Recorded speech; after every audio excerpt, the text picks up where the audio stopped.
une anthologie des lectures des paroles de Dieu Tout-Puissant.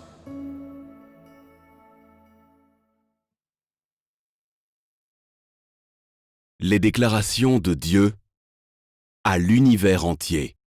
La 12e déclaration.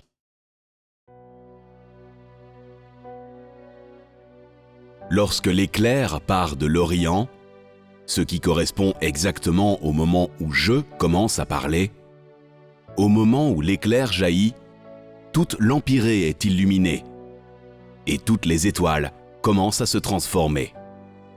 Il semble que la race humaine tout entière subit une véritable action de purification et de tri. Sous la lueur de ce rayon de lumière de l'Orient, toute l'humanité est exposée dans sa forme originale, yeux éblouis, coincés dans la confusion. Ils sont même capables de dissimuler leur laid caractère. Une fois de plus, ils ressemblent aux animaux fuyant ma lumière pour aller trouver refuge dans les grottes de la montagne. Pourtant, pas un seul parmi eux ne peut se soustraire à ma lumière. Tous les êtres humains sont sous l'emprise de la terreur et de l'inquiétude. Tous attendent, tous observent. Avec l'avènement de ma lumière, tous se réjouissent du jour où ils sont nés, et même tous le maudissent. Il n'est pas aisé d'articuler les émotions contradictoires. Les larmes d'autocorrection forment les rivières et sont emportées dans un grand torrent, effacées en un clin d'œil, sans laisser de traces. Encore une fois, mon jour se fait pressant sur la race humaine, la réveillant une fois encore, lui offrant un repère pour un nouveau départ. Mon cœur bat et, suivant les rythmes des battements de mon cœur, les montagnes et les eaux bondissent de joie. Et les vagues, donnant de la mesure, s'échouent sur les rocheux récifs. Il est difficile d'exprimer ce que je ressens dans mon cœur. Je veux que toutes les choses impures soient réduites en cendres sous mes yeux. Je veux que tous les fils de la rébellion disparaissent de mes yeux, qu'ils aillent sans tarder hors d'existence. Non seulement j'ai opéré un tout nouveau commencement dans la demeure du grand dragon rouge, mais j'ai également entrepris une nouvelle œuvre dans l'univers. Bientôt, les royaumes de la terre deviendront mon royaume. Bientôt, ils cesseront à jamais d'exister en raison de mon royaume, parce que j'ai déjà obtenu la victoire, parce que j'en suis revenu triomphant. Le grand dragon rouge a épuisé tous les moyens imaginables pour perturber mon plan, espérant effacer mon œuvre sur la terre. Mais ces stratagèmes mensongers seraient-ils assez forts pour m'ébranler? Puis-je avoir peur en perdant confiance suite à ces menaces? Il n'y a jamais eu un seul être, que ce soit dans le ciel ou sur la terre, qui ne soit pas dans la paume de ma main. Combien il est vrai que ce grand dragon rouge est un dispositif pour me faire valoir? N'est-il pas aussi un objet que je pourrais manipuler de mes mains? Lors de mon incarnation dans le monde des humains, l'humanité est parvenue involontairement à ce jour grâce à ma main providentielle, est arrivée involontairement à me connaître. Mais, s'agissant de comment marcher sur le chemin qui reste à parcourir, personne n'en a la moindre idée. Personne ne sait. Et pas plus que personne n'a d'indice sur la direction dans laquelle ce chemin le conduira. Ce n'est que sous le regard bienveillant du Tout-Puissant qu'il sera donné à quiconque d'emprunter le chemin jusqu'à la fin. Ce n'est que, guidé par l'éclair de l'Orient, qu'on pourra être capable de franchir le seuil conduisant à mon royaume. Parmi les hommes, y a-t-il un qui ait vu mon visage, qui ait vu l'éclair de l'Orient? Encore moins, qui ait entendu la voix émanant de mon trône? En fait, depuis les anciens temps, pas un seul être humain est directement entré en contact avec ma personne. Ce n'est qu'aujourd'hui, quand je suis venu dans le monde, que les hommes ont une chance de me voir. Mais même maintenant, les hommes ne me connaissent toujours pas. Tout comme ils regardent seulement mon visage et entendent seulement ma voix, mais sans comprendre ce que je leur dis. Tous les hommes sont pareils. Faisant partie de mon peuple, n'êtes-vous pas animés par une grande fierté lorsque vous voyez ma face? Et ne ressentez-vous pas la honte la plus abjecte parce que vous ne me connaissez pas? Je marche et je vis parmi les hommes, car je suis devenu chair et je suis venu dans le monde des humains. Mon but, ce n'est pas simplement de permettre à l'humanité de contempler ma chair. Plus important encore, c'est de permettre à l'humanité de me connaître. En outre, je vais, à travers ma chair incarnée, condamner l'humanité pour ses péchés, vaincre le grand dragon rouge et saccager sa tanière. Bien que les êtres humains qui peuplent la terre soient aussi nombreux que les étoiles, je les connais tous aussi distinctement que je vois la paume de ma main. Et bien que les êtres humains qui m'aiment soient aussi innombrables que le sable de la mer, seuls quelques-uns sont choisis par moi. Seuls ceux qui sont en quête de l'éclatante lumière, qui sont mis à part, ceux qui m'aiment. Je ne surestime pas l'homme, et je ne le sous-estime pas non plus. Plutôt, mes exigences pour lui sont selon ses attributs naturels. Et par conséquent, ce que je demande, c'est le genre d'homme qui me cherche sincèrement.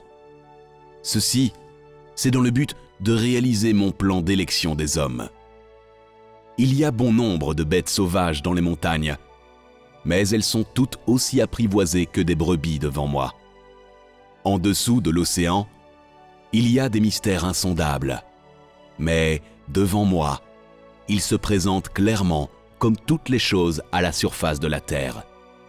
Dans l'empyrée au-dessus, il y a des domaines que l'homme ne peut jamais atteindre. Pourtant, je marche allègrement dans ces royaumes inaccessibles.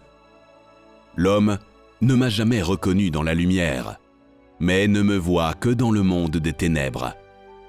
N'êtes-vous pas exactement dans la même situation aujourd'hui?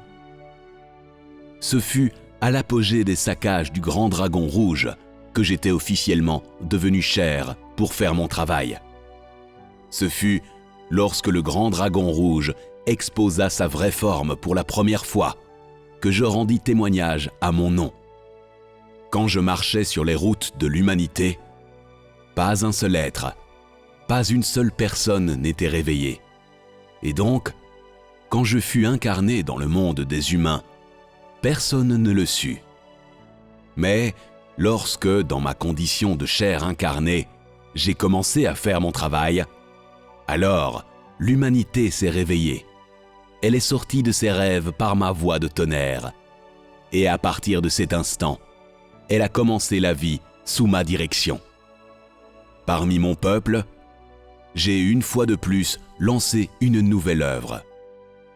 Ayant dit que mon œuvre sur la terre n'est pas achevée, c'est suffisant pour prouver que ces personnes dont j'ai précédemment parlé ne sont pas celles que j'avais moi-même senties comme étant dans le besoin.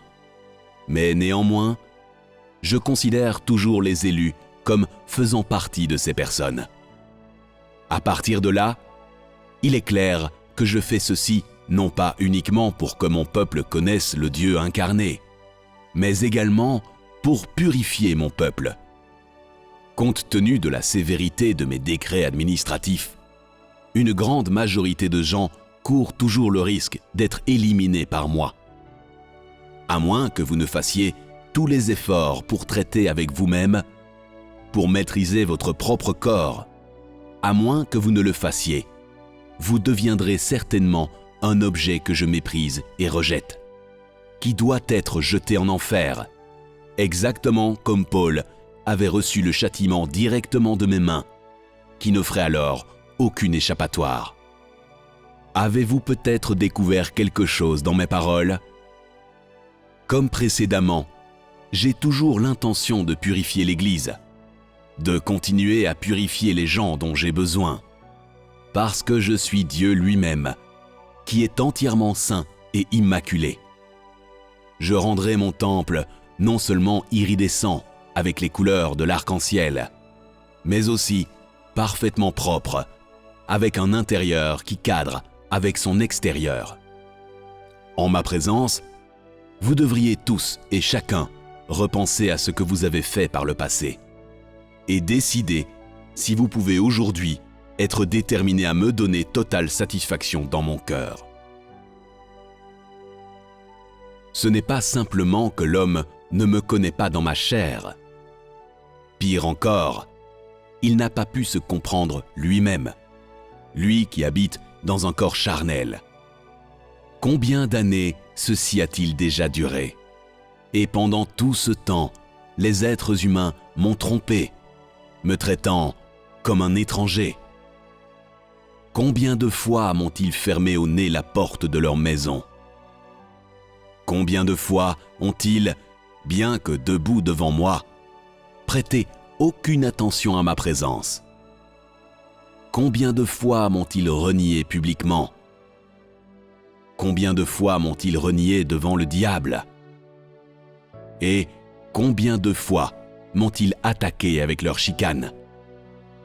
Pourtant, je ne tiens pas compte des faiblesses de l'homme, et en plus, sur la base de sa désobéissance, je n'applique pas la loi du talion. Tout ce que j'ai fait, c'était de trouver les remèdes à ses maux, afin de le guérir de ses maladies incurables, lui permettant ainsi de recouvrer sa santé, pour qu'enfin il puisse arriver à me connaître. Tout ce que j'ai fait n'a-t-il pas été pour la survie de l'humanité, pour lui donner une chance de vivre?